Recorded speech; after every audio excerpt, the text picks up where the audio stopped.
तो हेलो बच्चों, आपका फिर से स्वागत है हमारी एक और नई वीडियो में। और जैसा कि हमने आपसे कहा था कि हम आधी वीडियो जो है इसका जो बाकी पेंडिंग चैप्टर्स है वो नेक्स्ट वीडियो में लेकर आ जाएंगे। और आज हम आपके सामने फिर से मौजूद है इसका पेंडिंग चैप्टर लेकर। तो फटाफट से कंप्लीट कर लेते हैं। 15-20 मिनट का चैप्टर और रह गया है और इसको हम कंप्लीट करके फिर सेकेंड चैप्टर की तरफ मूव आउट कर जाएंगे। तो बच्चों, इस चैप्टर में हम बाकी बचा हुआ चैप्टर पढ़ेंगे, जैसे यूनान का स्वतंत्रता संघर्ष किस तरीके से हुआ। ठीक है, आपको पता है कि यूनान जो था वो एक ऑटोमन साम्राज्य का हिस्सा था। ऑटोमन साम्राज्य जो पुराने समय में 15वीं सदी में एक बहुत बड़ा साम्राज्य था, हमारे पृथ्वी का, हमारे संसार का एक बहुत महत्वपूर्ण साम्राज्य, जिसका नाम था ऑटोमन साम्राज्य। 15वीं शताब्दी से था। क्रांतिकारी राष्ट्रवाद की बात करें तो 1789 में फ्रांसीसी क्रांति के बाद इसके उदय ने यूनानी लोगों के मन में भी स्वतंत्रता की भावना को प्रज्वलित कर दिया था। यानी कहने का मतलब यह है कि यूनानी लोगों ने जब सुना कि एक फ्रांसीसी क्रांति हुई है, तो उन्होंने भी, यूनानी लोगों ने भी अपने आप को ऑटोमन साम्राज्य से स्वतंत्र कराने के लिए, आजाद कराने के लिए, उनके अंदर भी एक भावना आई जिसे हम स्वतंत्रता की भावना कह सकते हैं। ठीक है, और 1821 में उन्होंने अपनी स्वतंत्रता के लिए संघर्ष करना भी शुरू कर दिया। यानी अब आजादी की लड़ाई इन्होंने भी स्टार्ट कर दी और इन्होंने भी कहा कि अब हम भी क्या होंगे, स्वतंत्र होंगे। यूनान के लोगों का, निर्वासन में रह रहे यूनानियों के साथ साथ पश्चिमी यूरोप के लोगों का भी समर्थन मिल रहा था। यानी जब यूनान के लोगों ने तय किया कि अब वो क्या होंगे, स्वतंत्र होंगे, अपने आप को आजाद कराएंगे, तो यूनान के लोगों ने उसे सपोर्ट किया। और वो लोग जो यूनान की आजादी के लिए लड़ रहे थे पर यूनान में मौजूद नहीं थे, यूनान से बाहर थे, या पश्चिमी यूरोप के जो लोग थे, उन सब ने यूनान के लोगों का सपोर्ट किया कि अगर हाँ स्वतंत्र होना चाहते हैं तो हम क्या करेंगे, इसके लिए तैयारी करेंगे। ठीक है, अलग अलग कवि, अलग अलग कलाकारों, इन सब ने स्वतंत्रता के लिए जनमत निर्माण का कार्य किया। जनमत निर्माण यानी लोगों का फीडबैक लेना स्टार्ट किया कि हाँ भैया, आजादी चाहिए या नहीं चाहिए। अगर आजादी चाहिए तो बताओ कि हाँ आजादी चाहिए, और मिलकर हम राष्ट्रवाद की स्थापना करेंगे, अपने देश को स्वतंत्र कराएंगे। जैसे अंग्रेजी के कवि लॉर्ड बायरन ने धनराशि इकट्ठा की और वे युद्ध के लिए भी गए। यानी युद्ध स्टार्ट हुआ, ठीक है, पैसा इकट्ठा किया उन्होंने, युद्ध के लिए गए। पर बदकिस्मती से 1824 में उन्हें बुखार हुआ और उस बुखार से उनकी क्या हो गई, मृत्यु हो गई। तो ये चीज ये दिखाता है कि भैया, कवियों ने, कलाकारों ने भी यूनान की स्वतंत्रता के लिए संघर्ष करने का प्रयास किया है, उसकी आजादी के लिए लड़ाइयां लड़ी है। और फिर 1832 में कुंसुलतूनिया की संधि ने यूनान को एक स्वतंत्र राज्य के रूप में मान्यता दे दी। यानी 1832 में यूनान जो हो जाता है, क्या हो जाता है, स्वतंत्र हो जाता है कुंसुलतूनिया की संधि के द्वारा। ठीक है, तो 1821 से लेकर 1832 के दौरान कौन स्वतंत्र हुआ, यूनान स्वतंत्र हुआ। यूनान का स्वतंत्रता संघर्ष चला। आगे अगर हम बात करें ब्रिटेन के राष्ट्रवाद की, है ना, तो ब्रिटेन में किस तरीके से राष्ट्रवाद आया। और आज जिसे हम बोलते हैं यूके, है ना, तो यूके का क्या मतलब है, यूनाइटेड किंगडम का क्या मतलब है, ब्रिटेन का क्या मतलब है, ग्रेट ब्रिटेन का क्या मतलब है, इस सभी चीज को भी आज हम समझने की पूरी पूरी कोशिश करेंगे। ठीक है, तो अगर हम बात करें किसकी, राष्ट्रवाद की, तो राष्ट्रवाद किसी उथल पुथल या क्रांति का परिणाम नहीं है, अपितु एक लंबी चलने वाली प्रक्रिया का परिणाम है। राष्ट्रवाद एक लंबा चलने वाला प्रक्रिया है। ठीक है, 18वीं सदी से पहले ब्रिटेन एक राष्ट्र राज्य नहीं हुआ करता था। यानी 18वीं सदी से पहले यूके यूके नहीं था, सिर्फ वो एक छोटे छोटे देशों में बटा हुआ था। अगर हम बात करें इसकी आंग्ल राष्ट्र की, तो आंग्ल राष्ट्र ने अपनी शक्ति में विस्तार के साथ साथ अन्य राष्ट्रों व द्वीप समूह पर भी विस्तार का आरंभ किया। यानी आंग्ल राष्ट्र जब, ब्रिटेन जब अपनी शक्ति को बढ़ा रहा था, तो साथ ही साथ वो नए देशों, नए द्वीप समूह पर भी अपना आक्रमण कर रहा था। ठीक है, 1688 में, 1688 में संसद ने राजतंत्र से शक्तियां ले ली। यानी 1688 में राजतंत्र खत्म हो गया और वहां पर क्या आ गया, गणतंत्र आ गया। 1688 में ब्रिटेन के अंदर क्या आ गया, गणतंत्र आ गया। फिर आगे चल के 1707 में इंग्लैंड और स्कॉटलैंड, दो देशों को मिलाया गया, इंग्लैंड और स्कॉटलैंड, इन दोनों को मिलाकर क्या बनाया गया, United kingdom of Britain, United kingdom of Britain, इसको बना दिया गया। ठीक है, 1798 में 1798 लगभग 90 साल बाद, 91 साल बाद एक विद्रोह हुआ और उस विद्रोह के असफल विद्रोह के बाद 1801 में 1801 में आयरलैंड को भी किस में मिला लिया गया, यूनाइटेड किंगडम में मिला लिया गया। ठीक है, तो इंग्लैंड और स्कॉटलैंड, फिर वेल्स भी मिला इसमें, है ना, ये सब मिलकर क्या बनते हैं, यूनाइटेड किंगडम यानी यूके बनते हैं। नए ब्रिटेन के प्रतीक बनाए जाते हैं, चिन्ह, है ना, इन सब चिन्हों को खूब बढ़ावा दिया जाता है, खूब माना जाता है, देखा जाता है, ये सारी चीजें होती हैं। अब हम बात करते हैं एक नए टॉपिक पे, राष्ट्रवाद और साम्राज्यवाद। राष्ट्रवाद और साम्राज्यवाद में क्या मतलब है, बाल्कन की क्या समस्या है, बाल्कन या बाल्टिक गणराज्य किसे बोलते हैं, है ना, ये सभी कौन से देश होते हैं, क्या क्या इनका मतलब होता है, इन सभी चीजों को समझने की हम कोशिश करेंगे इस स्लाइड में। ठीक है, तो स्टार्ट करते हैं, देखते हैं क्या लिखा है कि बाल्कन जो है, बाल्कन क्या है, भौगोलिक एवं प्रजातीय रूप से विभिन्नताओं का क्षेत्र है। बाल्कन वो देश समूह है जो यूरोप में ही है और जो रशिया के बिल्कुल बगल में है, और रशिया और जर्मनी के बीच में जो देश होते हैं उनको हम कहते हैं बाल्टिक देश या बाल्कन गणराज्य। ठीक है, अलग अलग देश है, अलग अलग समूह है यहाँ पर, जैसे आधुनिक रूप में रोमानिया, बल्गारिया, अल्बेनिया, ग्रीस, मकदूनिया, क्रोएशिया, स्लोवानिया, सार्बिया, है ना, ये सारे देश है। ठीक है, बेसिकली इन क्षेत्रों में रहने वाले जो मूल निवासी हैं उन्हें स्लाव कहा जाता है, स्लाव कहा जाता था, स्लाव यानी दास। ठीक है, जब दास प्रथा चलती थी तो जितने भी दास वगैरह रहते थे, जितने भी यहाँ के मूल निवासी थे उन्हें क्या बनाया गया था, दास बनाया गया था, और इन्हें स्लाव पुकारा जाने लगा। ठीक है, और बाल्कन क्षेत्र का एक बहुत बड़ा हिस्सा ऑटोमन साम्राज्य के भी कंट्रोल में था, यानी ऑटोमन साम्राज्य ने भी उस पर कंट्रोल कर रखा था। ठीक है, अगर बात करें बाल्कन राज्य में रूमानी राष्ट्रवाद के फैलने और ऑटोमन साम्राज्य के विघटन से स्थिति काफी क्या हो गई, विस्फोटक हो गई। रूमानी राष्ट्रवाद यानी रूहानी राष्ट्रवाद वहां पर फैला और ऑटोमन साम्राज्य जब खत्म हुआ तो स्थिति काफी विकट हो गई। ठीक है, और एक के बाद एक कई देश, यूरोपीय राष्ट्रीयताएं, है ना, यानी यूरोपीय देश ऑटोमन साम्राज्य से निकलकर क्या होने लगे, स्वतंत्र होने लगे और अपने आप को स्वतंत्र घोषित करने लगे।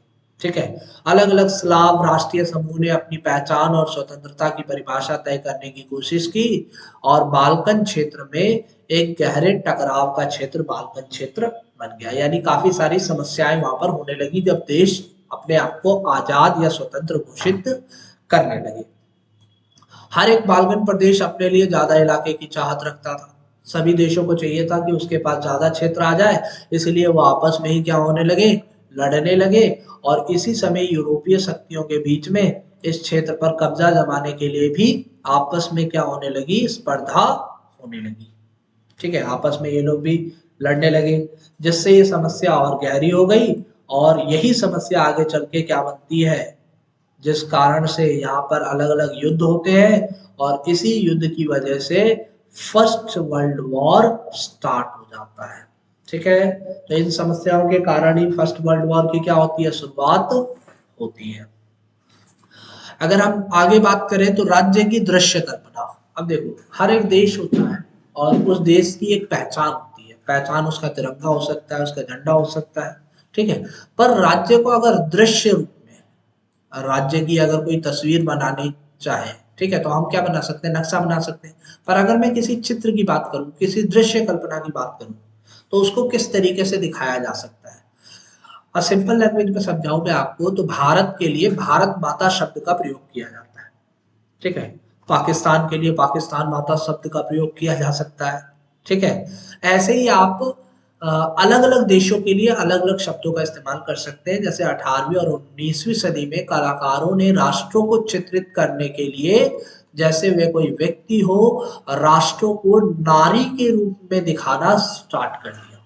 ठीक है, राष्ट्र को व्यक्ति का जामा पहनाते हुए जिस नारी को चुना गया, वो रियलिटी में कोई महिला तो थी नहीं, है ना।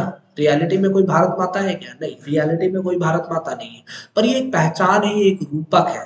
ठीक है, ये राष्ट्र के अमूर्त विचार को, है ना, यानी राष्ट्र का जो अमूर्त विचार है, यानी राष्ट्र क्या होता है पता नहीं, अमूर्त है, इसकी हम कल्पना कर सकते हैं, सिर्फ इसको चित्र के माध्यम से दिखा नहीं सकते, पर इसको अगर चित्र के रूप में दर्शाना है तो हमने एक प्रयास किया और एक नारी की छवि को हमने इसका रूपक बना दिया। ठीक है, बिल्कुल उसी तरीके से फ्रांस में एक लोकप्रिय ईसाई नाम मारियाना दे दिया गया, यानी फ्रांस की भारत माता का नाम क्या है? मारियाना है। फ्रांस को अगर चित्र के रूप में पेश करेंगे तो किसको पेश कर देंगे? मारियाना को पेश कर देंगे। ठीक है, और ऐसे ही जर्मनी के लिए जर्मेनिया कहा गया, है ना। फ्रांस के लिए मारियाना और जर्मनी के लिए जर्मेनिया। ठीक है, आई होप आपको ये समझ में आया होगा। क्लियर, इतनी बात आपको समझ में आ गई। एक फ्रैंकफर्ट संसद भी है ना। फ्रैंकफर्ट संसद के बारे में भी हमें थोड़ा सा पढ़ना है। फ्रैंकफर्ट संसद कहाँ पर बनाई गई है? जर्मनी के इलाकों में बनाई गई। ठीक है, और बड़ी संख्या में सभी राजनीतिक संगठनों ने फ्रैंकफर्ट शहर में मिलकर एक सर्व जर्मन नेशनल असेंबली के पक्ष में मतदान किया था, और इसे ही फ्रैंकफर्ट संसद के नाम से जाना जाता है। ठीक है, एक नेशनल असेंबली बनाई थी, सर्व जर्मन नेशनल असेंबली। जैसे फ्रांस के अंदर नेशनल असेंबली बनी थी, बिल्कुल उसी तरीके से जर्मनी के अंदर भी क्या बनाई गई? एक नेशनल असेंबली बनाई गई। 18 मई 1848 को 831 निर्वाचित प्रतिनिधियों ने एक सज धज कर एक जुलूस में जाकर फ्रैंकफर्ट संसद में अपने स्थान को ग्रहण किया, और ये संसद जो थी वो सेंट पॉल चर्च में आयोजित की गई थी। आप पीछे चित्र में देख सकते हैं, सेंट पॉल चर्च में यहाँ सारे लोग इकट्ठा है, इतने सारे लोग इकट्ठा है। ठीक है, और ये कौन है? ये जर्मेनिया है। ठीक है, जहां पर ये एक देश को एक पहचान देने के लिए यहाँ पर बैठे हैं। ठीक है, उन्होंने जर्मन राष्ट्र के लिए एक संविधान का प्रारूप तैयार कर लिया, जर्मनी के लिए एक संविधान तैयार किया, और राष्ट्र की अध्यक्षता एक ऐसे राजा को सौंप दी जिसे संसद के अधीन रहना था। ठीक है, यानी राष्ट्र का अध्यक्ष कौन होगा? एक राजा होगा, और वो राजा किसके अधीन रहेगा? संसद के अधीन रहेगा। क्लियर, बात आई समझ में? जब प्रतिनिधियों ने प्रसा के राजा फ्रेडरिक विलियम चतुर्थ को ताज पहनाने की पेशकश की तो उन्होंने इसको क्या कर दिया? अस्वीकार कर दिया, और उन्होंने उन राजाओं का साथ दिया जो निर्वाचित सभा के विरोधी थे। ठीक है, यहाँ पर फ्रेडरिक विलियम चतुर्थ को क्या मिल रहा था? राजगद्दी मिल रही थी। ठीक है, पर इस बंदे ने क्या कर दिया? इस बंदे ने राजगद्दी को त्याग दिया और रूढ़िवादी लोगों के साथ चला गया, और उन्होंने कहा कि कोई निर्वाचित सभा नहीं होनी चाहिए, राजा का राजतंत्र होना चाहिए बस। पर इन्होंने कुछ नहीं कर पाए ये लोग, ये साथ के साथ विरोधी रह गए, और कुलीन वर्ग और सेना का विरोध बढ़ा, और वही संसद का सामाजिक आधार भी क्या होने लगा? फिर कमजोर हो गया। संसद में मध्य वर्गों का प्रभाव सबसे ज्यादा था। मजदूरों और कारीगरों की मांगों का विरोध किया गया, उन्होंने उनका समर्थन खो बैठा, और बाद में क्या हुई? नेशनल सैनिकों को बुलाया गया और असेंबली को क्या कर दिया गया? भंग कर दिया गया। इस तरीके से चीजें भी हुई। ठीक है, अगर हम बात करें कि राष्ट्रवाद के उदय में महिलाओं का क्या योगदान था, तो महिलाओं का भी काफी योगदान था। महिलाओं ने कई सारे क्या बनाए थे? राजनीतिक संगठन का निर्माण किया था कई सारी महिलाओं ने। ठीक है, कई समाचार पत्रों का प्रकाशन भी किया गया है। यहाँ पर मताधिकार के लिए इन्होंने संघर्ष किया है, क्योंकि मैंने आपको बताया कि वोट देने का अधिकार तो मिला, पर सभी लोगों को वोट डालने का अधिकार यहाँ पर नहीं मिला था। तो मताधिकार प्राप्ति हेतु क्या किया गया? संघर्ष किया गया, और राजनीतिक बैठकों तथा प्रदर्शनों में हिस्सा लेने के लिए भी यहाँ पर काम किया गया। ठीक है, बात आई समझ में?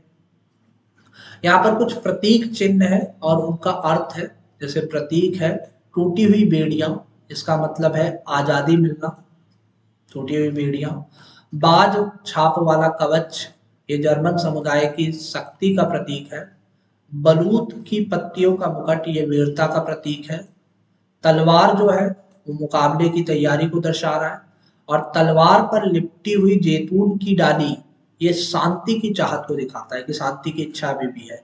काला, लाल और सुनहरा तिरंगा जो है ये उदारवादी राष्ट्रवादियों का तिरंगा है। और उगते सूर्य की किरणें, उगते सूर्य की किरणें मतलब एक नए युग की शुरुआत को दर्शा रहे हैं। ठीक है, यहाँ पर 3 तरीके के चित्र हैं। एक पोस्टेज है, ये एक पोस्ट है, ये पोस्ट कब का है, 1850 का डाक टिकट है, जिसपे मारियाना को दर्शाया गया है। मारियाना कहाँ की थी, फ्रांस की थी। ठीक है, और एक फ्रांसीसी गणराज्य का यहाँ प्रतिनिधित्व करती है मारियाना। फिर साथ ही साथ अगर हम बात करें, ये एक चित्र है, ये किसका है, ये जर्मेनिया का चित्र है। चित्रकार फिलिप बेट ने जर्मेनिया का ये चित्र बनाया था 1848 में। इसे सेंट पॉल चर्च की छत पर से लटकाना था। ठीक है, आप देख सकते हैं सेंट पॉल चर्च की छत पर, ये रहा जर्मेनिया है ना, इसकी छत पर इन्हें लटकाया गया है। ठीक है, और जहाँ फ्रैंकफर्ट संसद को बुलाया गया था, ये मैंने आपको दर्शा दिया। और फिर ये वीरता के प्रतीक की हमने कुछ बातें की, जो प्रतीक चिन्ह जो हमने यहाँ पर सारी चीजें देखी है ना, टूटी हुई बेड़ियां और बाज वाला छाप, तलवार है ना, ये देख सकते हैं हम तलवार है ना, और ये टूटी हुई बेड़ियां है। ठीक है, मुकुट है ये का। तो ये सारे राष्ट्रवाद विकास के लिए उपयोग किए गए हैं, इन सबका इस्तेमाल राष्ट्रवादी विकास के लिए किया गया है। ठीक है, कुछ प्रमुख कथन है, और दोनों ही प्रमुख कथन किसके हैं, मैटरनिक के हैं, और दोनों ही कथन हमने पहले भी चर्चा कर लिए, एक बार फिर देख लेते हैं। ये कहता है कि जब फ्रांस सीखता है तो बाकी यूरोप को सर्दी जुकाम हो जाता है। और दूसरा, मैथ्सनी को इसने हमारी सामाजिक व्यवस्था का सबसे खतरनाक दुश्मन बताया है। ठीक है, आई होप आपको वीडियो काफी पसंद आई होगी। चैनल पे नए हैं तो चैनल को सब्सक्राइब जरूर कर दीजिएगा, बेल आइकन को प्रेस कर दीजिएगा, क्योंकि ये चैनल आपको सीबीएसई से रिलेटेड हर छोटी बड़ी अपडेट साथ साथ देता है, और साथ ही साथ आपको क्लास नोट्स भी प्रोवाइड करवा रहा है। ठीक है, तो फिर मिलते हैं एक नई वीडियो में नई अपडेट के साथ, तब तक के लिए जय हिंद।